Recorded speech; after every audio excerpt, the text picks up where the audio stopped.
ఆయన ఉద్యమం మొదలుపెట్టినప్పుడు దండోరా ఏదైతే గ్రామాన మొదలుపెట్టాడో, పంచములను సృష్టించిన ఆ వంచకుడని మీ గుండెల డప్పు తీసి నిలదీస్తూ అడగండో అని మాదిగ దండోరా మొదలుపెట్టినప్పుడు మరి చాలా తక్కువ మంది ఆయనకు మద్దతు ఇచ్చారు.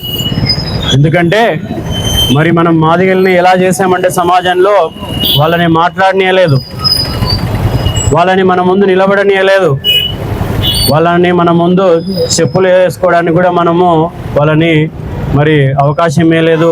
వాళ్ళు బట్టలు వేసుకుంటే కూడా మనము తక్కువగా చూసినాము. మరి వాళ్ళు మన పక్కన వచ్చి కూర్చుంటే కూడా మనము మరి వివక్ష చూపించాం. ఆ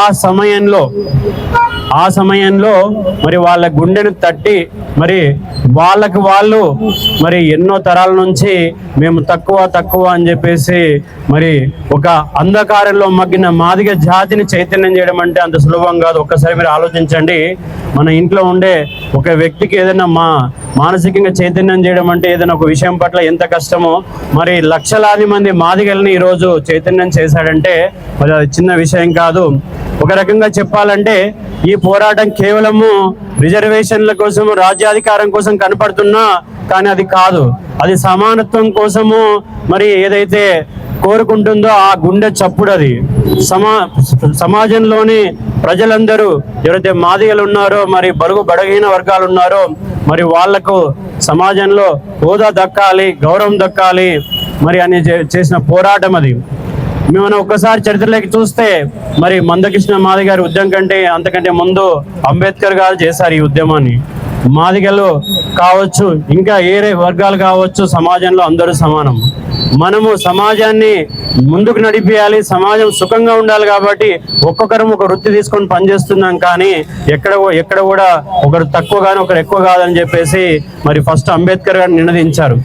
మరి అంబేద్కర్ గారి కంటే ముందు 1860లో ఏదైతే రామకృష్ణ పరమహంస ఒక సుధారణ మీకు చెప్పాలి.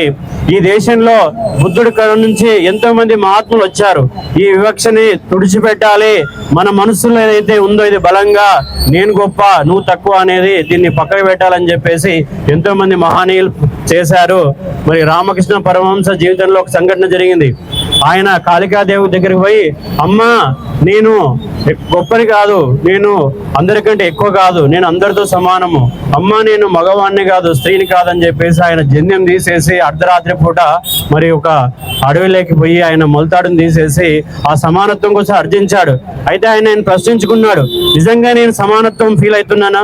ప్రతి హృదయంలో నేనే ఉన్నాను, సర్వాత్మ భగవంతుడే ఉన్నాడని నాకు నేను తెలుసుకున్నానని చెప్పి ఆయన ఏం చేశాడంటే పరీక్షించుకోవడం కోసం తనని తాని మనం ఒకసారి గమనించాలి. మరి ఆయన ఏం చేశాడంటే ఒక వింత ప్రయోగం చేశాడు. కలకత్తాలో అర్ధరాత్రి పూట ఉదయం పూట వెళ్ళాడు. ఒక మాలవాడి ఇంటికి వెళ్ళేసి, మరి అయ్యా నేను బ్రాహ్మణ కులంలో పుట్టాను, కానీ నాకు అమ్మవారి దర్శనం అయ్యి అమ్మ అందరి రూపంలో ఉంది, అన్ని జీవాల్లో ఉంది, సమానంగా ఉందని అమ్మ నాకు చెప్పింది. అందుకే నేను ఒకసారి నీ ఇంటికి వచ్చి మరి నేను నీ ఇంట్లో భోజనం చేస్తాను అంటే ఆ మాలవాడు అడ్డుపడ్డాడు. అయ్యా నువ్వు బ్రాహ్మణుడు, ఉత్తమ కులంలో పుట్టినావు, నా ఇంట్లోకి రావద్దు అని చెప్తే మరి ఈయనకు ఏం చేయాలో అర్థం కాలేదు. మళ్ళీ ఏం చేశాడంటే మళ్ళీ ఇంటికి పోయి అర్ధరాత్రి వచ్చి ఆ మాలవాడు నిద్రపోతుంటే ఆయన ఇంట్లోకి పోయి ఆయన మరుగుదొడ్డిని తన స్వహస్తాలతో కడిగి తన పొడవైన కుర్రల జుట్టుతోన ఆ మరుగుదొడ్డిని తుడిచాడు ఆయన. అప్పుడు ఆయన అనుకున్నాడు, నేను ఈ పని చేయగలనంటే నేను నమ్ముతున్నాను ఈ మాలవాడు నేను ఒకటే, మరి ఆ సమానం అని చెప్పేసి ఆ రోజు ఆయన మళ్ళీ ఆయన పరీక్షించుకున్నాడు. మరి మనం రాజకీయ సభల్లో మరి ప్రతి ఒక్కరు కూడా, ప్రతి నాయకుడు కూడా బడుగు బలహీన వర్గాలు, బీసీలు, ఎస్సీలు, మైనార్టీలు, మరి స్త్రీలు అందరు సమానం అని రోజు మనము స్పీచ్లు ఇస్తూ ఉంటాం. కానీ మనం ఎవరమైనా కూడా ఆచరణలో ఇట్లా పక్కల నా సోదరుడు, నా రక్త మాంసాలు పంచుకు పుట్టినవాడు, ప్రతి భారతీయుడు నా సోదరుడు అనే మరి ఆ సమానత్వ భావనలు మనలో మరి నిజంగా ఉన్నాయా అనేది మనం ఒక్కసారి ఆలోచించుకోవాలి. మరి బుద్ధుడు కూడా అలానే చేశాడు. ఆయన ఒక మేకపిల్ల కూడా మనతో సమానం అని చెప్పేసి ఆయన ఒక యజ్ఞవాటిక పైన మరి మేకపిల్ల వాళ్ళు తన తలను బలి చేయడానికి సిద్ధం చేసుకున్నాడు. అయితే నేనేం చెప్పదలుచుకున్నానంటే ఈరోజు మందకృష్ణ గారు ఏదైతే వెలిగించిన జ్యోతి కేవలము ఎంఆర్పిఎస్ మాదిగల రిజర్వేషన్తో ఆగిపోవద్దు.